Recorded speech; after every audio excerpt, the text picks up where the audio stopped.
Quarters of RT America in our nation's capital. Hello again, everybody. I'm Rick Sanchez. All right, take a look at this video.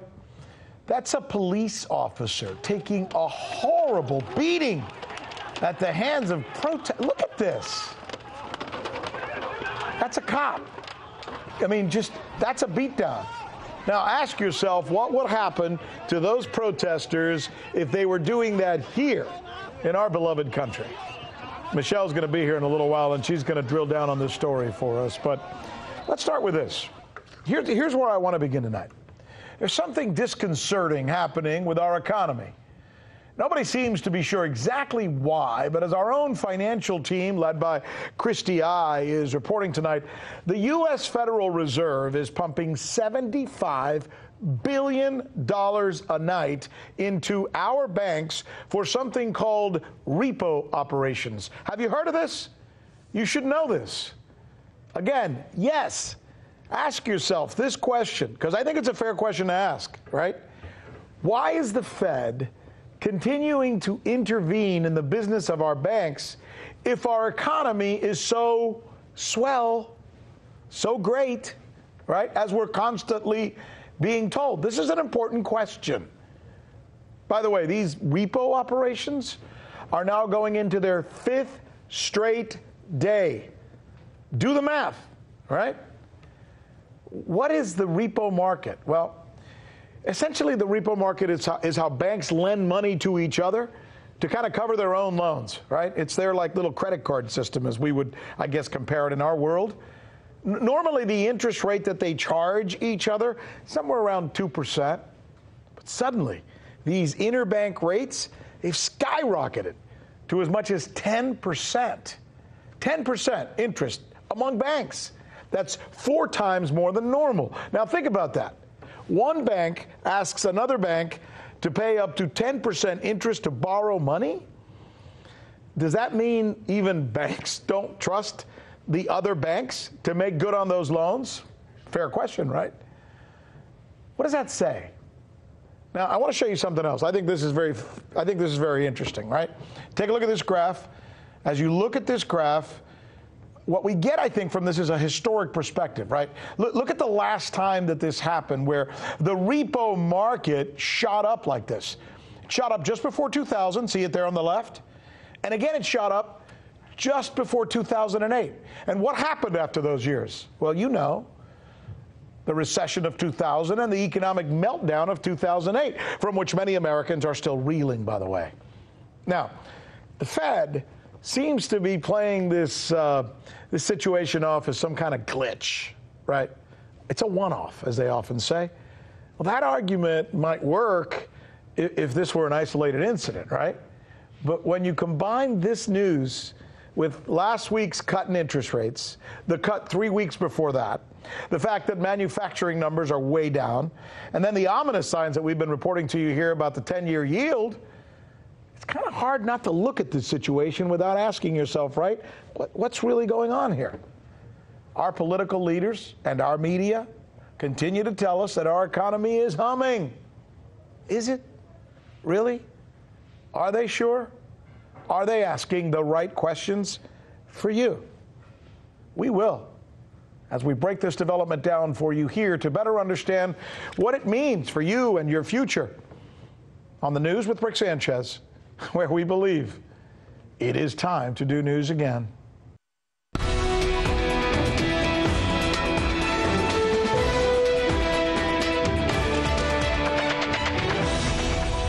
The list of the questions we think you'll be asking tomorrow. Why is the Fed pumping hundreds of billions of dollars into banks? Which bankrupt company has just left 21,000 people jobless and maybe more stranded? And are protesters in Hong Kong getting more aggressive, and if so, why? All right, we're going to kick off our A block by keeping a promise to you that we will let you know every time we see a trend story that really could affect your livelihood. It's what we do for you, right? Whether it's good or bad.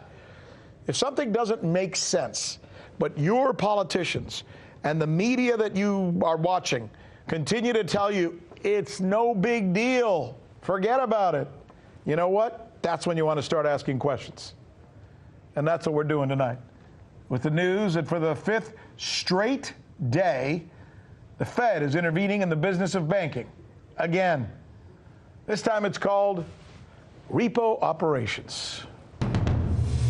Joining us now to try and break this down for us is Christy Ai. She's the co-host of Boom Bust, as you see here on RT America. All right, let's start by explaining to a lot of people who don't understand what actually is the repo market. What's the repo market? The repo market is a $1 trillion market in which the banks loan money to each other, trillions of dollars every single night in overnight loans in order to maintain their reserve ratios. So essentially, it's a system based on trust. When banks loan to each other, they take a little bit of collateral, and then the next day they'll get back the entire principal plus a little bit of interest. The interest, for the most part, is maintained at a very low rate, somewhere along 1.5 to 2%.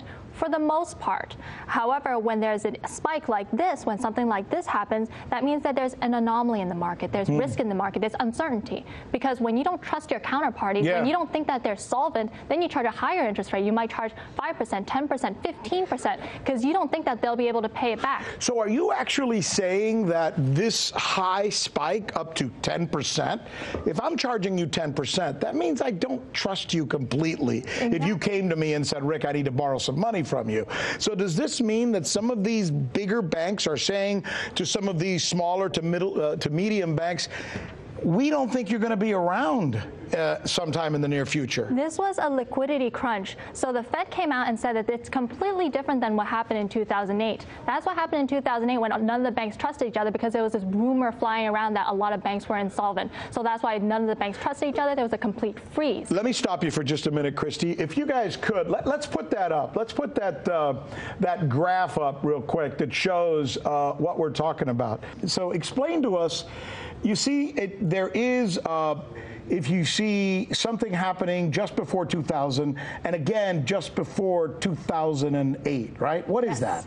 So those were other two instances. Right before every single crisis that we've previously had, there was always a spike in this repo market, which showed that there was a crunch in liquidity. That liquidity tightened, credit tightened because there wasn't enough credit to go around, because institutions didn't trust each other, and there was a credit crunch. And the same thing happened here. And while the Fed doesn't quite know what happened to cause this credit crunch, all the banks suddenly freaked out, and therefore the Fed actually had to jump in and pump in, as he said, $75 billion in an overnight repurchasing in order to then soak up all of that funding. But what you just showed us with that graphic is anomaly and then recession. Exactly. Anomaly and then recession. What you're telling us has been happening for the last 5 days is anomaly. Yes. Do we have a recession coming? This has been a huge recession, and many people think that this was the fault of the Fed. The Fed should have known better, but no, the Fed actually over-tightened the market. They started tightening since last year all the way through December, actually until July, actually. They've over-tightened the market, so now the reserves at the bank are at near lows, and so at the same time, you have a huge inflows of government treasuries coming out, and therefore the banks need to soak up all the treasuries. So now they have a liquidity crunch. The banks don't have enough money to go around. The classic argument that we're looking at here, that I think a lot of people who are watching this conversation that you and I are having right now, is do we want our government to interfere? Because that's essentially what they're doing, to try and save our economy, save us from a recession. Or do we want them to stay the hell away and let whatever happen, happen? Well, I think the bigger question is, even if the Fed wanted to interfere, can they actually do anything about it? Because, as we said, the Fed has been trying to lower rates for this entire past year. They said we want to lower rates, lower rates, lower rates. But in actuality, they actually lost control of the very rate they planned to manage. They wanted to lower rates. Instead, the rate just shot up to the moon all of a sudden, and they had no control over it. So that kind of shows how inefficient the Fed is, how broken this entire policy is. And so more importantly, one should ask themselves, how stable is this entire full economic debt load that actually rests on top of this benchmark rate? I can't help but just think, from a total rudimentary standpoint, that if I know that my government is having to come in to, in essence, feed money into my bank, liquidity as you experts would call it, I should be concerned. Absolutely. And $75 billion, that was only one day. In total, in the last 5 days, they pumped in $300 billion into the entire system. That's $1/3 trillion into the system. That's a massive amount. The last time we had something that massive was during the Great Recession. How's the global market going to react to something like this? Are they going to be a little shook about this situation here with our government, our Fed, once again, as we like to say, interfering? I think that they're actually starting to take notice, because the Fed actually came out originally trying to placate the entire market, saying that, oh, this is just a one-time spike. This is temporary. This is a technical glitch. We made a mistake, but we can fix it. It should be done with and resolved within a week. However, the week is over. It's Monday. It's the start of a new week, and yet there has been no resolution. The entire problem is actually persisting throughout the entire market, and that's going to have ripple effects throughout the entire global economy. And so the Fed actually released their new schedule already, and their schedule shows that they expect the problem to now persist for a month. Oh, my goodness. Maybe even longer. A month or longer? A month, potentially even longer. They opened the door in order to continue operations for longer than a month now. This could get very serious. I'm glad we have you, Christy. You're super smart, but you're able to make this plain so we can understand it, and we thank you for that. Of course. Christy Ai. And meanwhile tonight, 21,000 people are about to lose their jobs, and thousands more worldwide could end up stranded after one of the oldest travel companies in the entire world just went belly up overnight. Thomas Cook is a travel company that specializes in tours, and it uses its own airline, by the way. These guys have been in business for 178 years. 178 years. It may, by the way, also be the very first casualty of Brexit. Why? Because, you see, Brexit has made matters worse by pushing the pound lower and deterring travelers from spending money. The company has lost $1.9 billion. Joining us now is Walter Block. He is a professor of economics at Loyola University, and the reason we have him on is because we're always looking at these signs and trying to break them down with smart people to see if, you know, this is the canary in the mine, right? This is the sign that there is a global recession on the horizon, or maybe not. Maybe this is the one-off. Maybe this is a company that just wasn't being run very well. Professor? Well, there are many, many companies that have gone broke in the past. I've made a list of them here. Packard, Pan Am, Edsel, Woolworth, Blockbuster, DeSoto, Enron, Polaroid, Rand Typewriter, Chrysler, Concord, Borders Books, Radio Shack, JCPenney, Sears, Xerox, Motorola, Kodak, GM. Wow. If you look at the Fortune 500 for the last 10, 20, 30 years, you're not going to see a lot of repetition. A lot of large companies disappear. So it's unclear as to whether Thomas Cook biting the dust is going to lead to a recession or not. I think that there are certain indications that we are in danger of recession, and then there are other strengths of the economy. So it's a little difficult to say which way the wind is blowing. Just like there's that story of you know, a company that's been around for, what did I say, 178 years, it suddenly goes belly up. There's also this, something I found just before coming on the air that I wanted to share with you. 84 companies have gone public in the last 6 months without a single one of them turning a profit. Let me say that again for our viewers to make sure they digest this. 84 companies have gone public without ever turning a profit. How does that happen, and what does that say? Well, it says that some people believe that there are profits in the future, because if they didn't believe there were profits in the future, you wouldn't have had a successful coming out party. I wanted to mention that there are some indications of strength and others of weakness. One of the indications that we're not going into a recession is that taxes are low, regulations are low. Pipeline, offshore drilling, fracking, Paris Climate Treaty. Donald Trump has been very good on, getting rid of 2 regulations for every one that comes in. Taxes are very low. To just give you one example, Melania has 4 on her staff. Michelle had 24. Yeah. Donald has 374 people in the White House. Barack had 469. So That's a reduction of 25. Now, that's not much money, but it's sort of an indication that Donald is being parsimonious with government money. So these are good things. I'll tell you what's not. I was just going to take. I don't know if you're going in the same direction I was going to take you, but I am really concerned, and I don't know if you saw our first segment about the Fed interfering so much, especially with our banking system. Does that worry you? Oh, yes. I'm not a big fan of the Fed. The Fed started in 1913, and if you look at the 100 years before 1913, the oscillations were moderate. You look at the oscillations after 1913, the Great Depression, recession, they're much higher. So if the Fed had two mandates or missions, one is to keep the business cycle at bay. It hasn't succeeded there, and the other is to fight inflation. And yet, about 97% of the dollar since 1913 is gone. So the Fed has not done a good job. It's sort of central planning for the money supply, which is a very important part of the economy.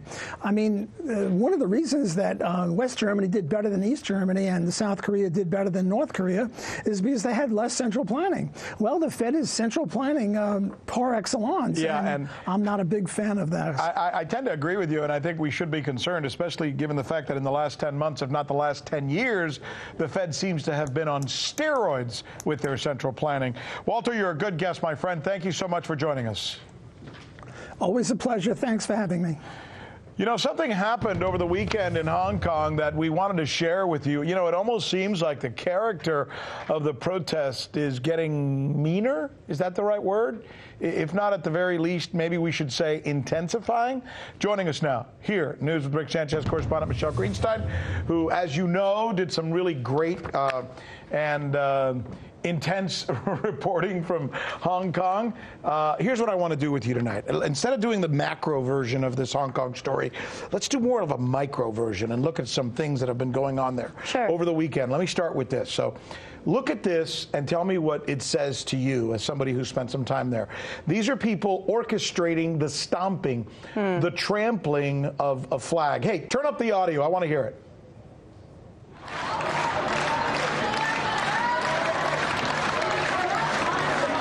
I almost sense the jovial nature of this, the release that seems to be taking place in these thousands of people all taking turns stamping or trampling their flag. Right. Michelle. I mean, look, this is a generation of Hong Kongers that, for one thing, didn't grow up under British colonial rule, but for their entire life and for what some would call, you know, an education system filled with anti-China sentiment, they've been told over and over again that, you know, the central government in China is taking something away from them. So this totally makes sense to me. When you are told that someone is coming to take away your freedoms, it's of course very powerful to be stopping on that flag. It's like we're growing up in the United States with Russia, right? I mean, the Russians are coming to kill us any day now. Sure, absolutely, and it's very intense in Hong Kong. I mean, look, every, population is exposed to propaganda. Here we have, anti-Russia, anti-Iran, whatever. In Hong Kong, it's very intense because it's a specific situation where you have this city that is also under the rule of another government, but also has a special status as being autonomous and kind of has a superiority complex against people of mainland China. Good explanation. Here's the second one.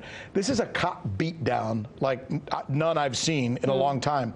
Look at this. That's a police officer getting the crap kicked out of this guy by protesters.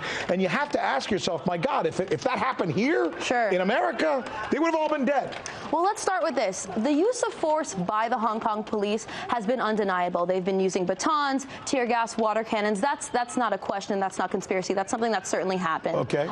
So it's not surprising that the police would be using force when things like this happen, but it's not just the protesters that are being violent. On the other hand, even though we've been seeing lots of images of peaceful marches since the beginning of June, all summer, it's often after these peaceful marches and rallies that these, what some are calling riots, these more violent demonstrations begin. And I noticed in the beginning of this segment you said that it looks like the protest movement in Hong Kong is intensifying. I would say that that's not even the first or fifth time I've seen video of protesters beating people. It's not the first time we've seen them beat people with bars, and certainly not the first time they've used violence on the police. So I wouldn't say that this is a new development, but that doesn't make the video any less shocking. But one of the things I take away from that is they're constantly saying they want to be more like the United States because we are freer.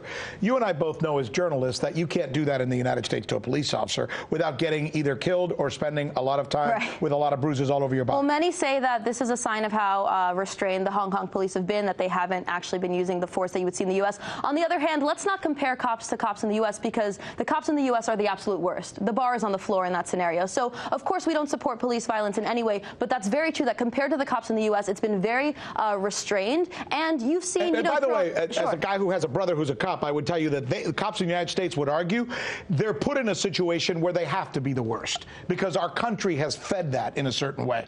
And by that, I mean our racist tendencies that have lasted for more than 100 years. Right. There's a lot of systemic issues here, treating communities of color as war zones, etc. But what I think we need to talk about is what's called the marginal violence theory. And this is something that Hong Kong protesters have been employing all summer. And one protester even explicitly disclosed this strategy to the New York Times. And they said essentially that what our strategy is to push the government and the police to the edge in order to get the police. Can you stop real quick? Sure.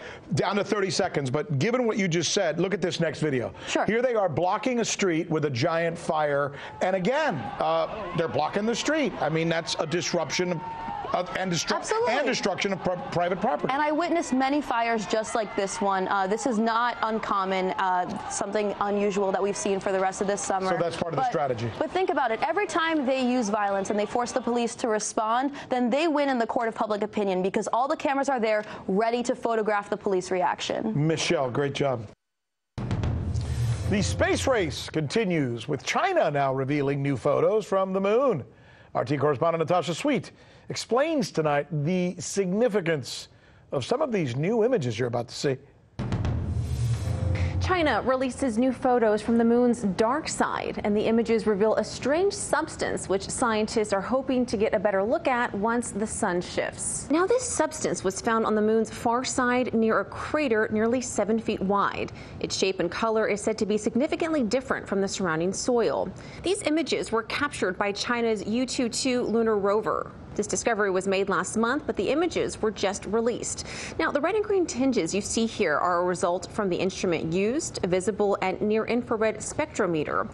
It's able to detect light as it's reflected off materials. This helps to reveal their chemical makeup.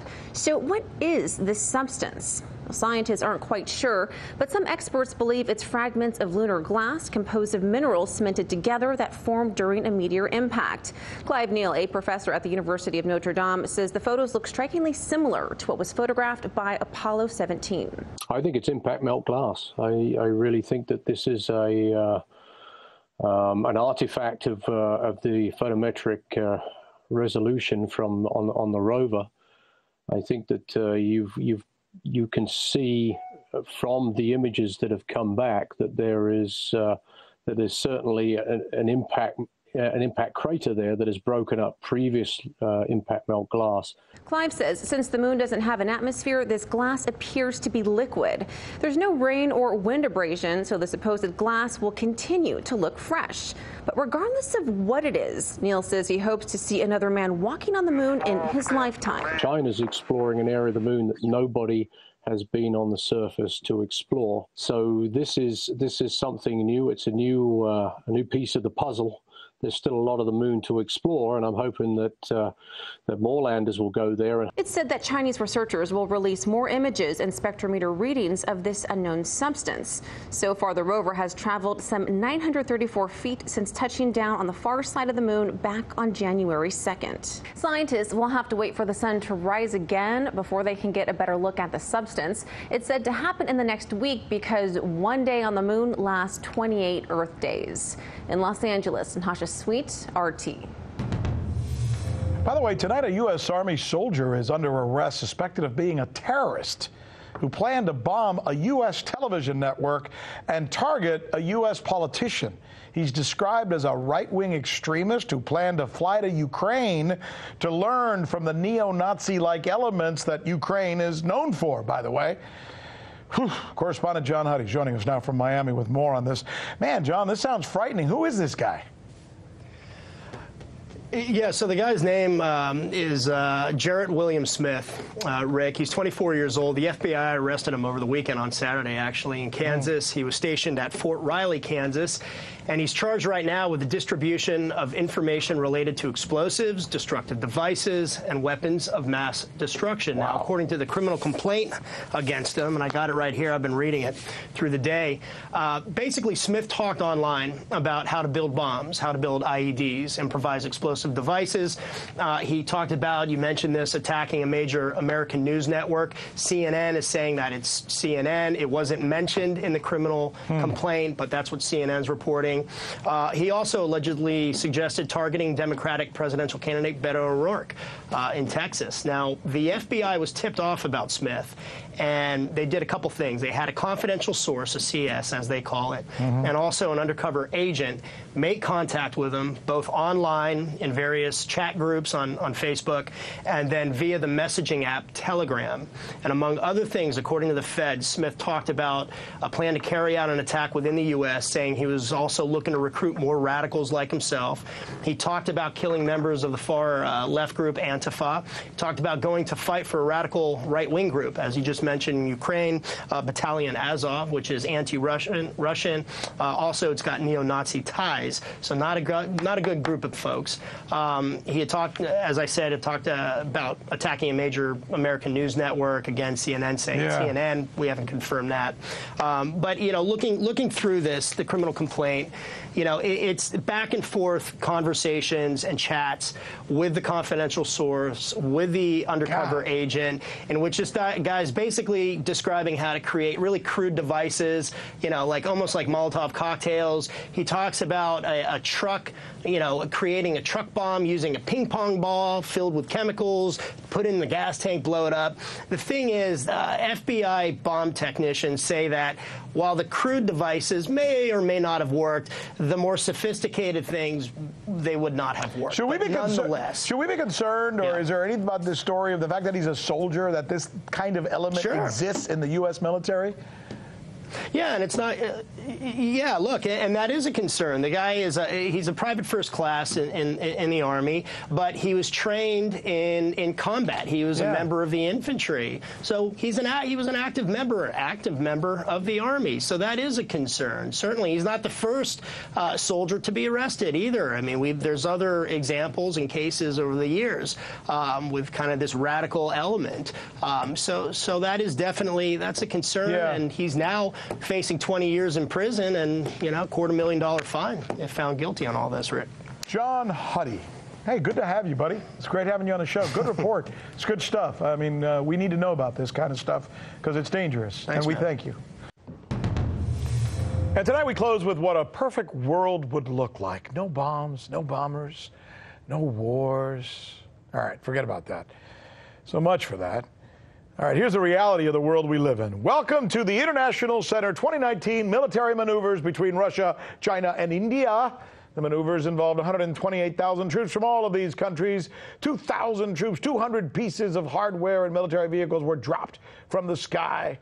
In fact, take a look at this video. It's coming, promise. This is the one I'm talking about. Here it is. Ready? Go! Amazing stuff, huh? See you tomorrow. Right here. When it'll be time to do news again.